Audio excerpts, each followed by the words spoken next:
What's up guys, in this short tutorial I will show you how to add overlays in OBS Studio. This should be quite an easy tutorial, everything you need will be listed in the description below. To get started, select the scene to which you want to add an overlay by selecting it. In case you don't have any scene created, simply click on the plus icon in the scenes panel. A small dialog box will pop up. Type the name of the scene and click on OK. Once the scene is selected, head over to the Sources panel and click on the plus icon to add a new source or overlay. From the pop-up menu, select Image. A small dialog box will appear.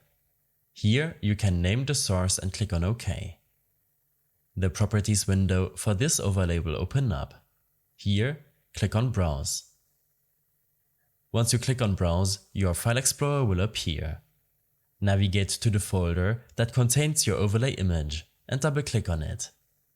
In my case, it's saved to my desktop.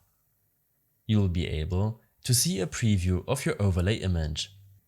Click on OK. This will add the overlay to your scene. You can now resize it and move it around the screen the way you want. I hope this helped you out. Leave a comment if you have any questions and see you in the next one.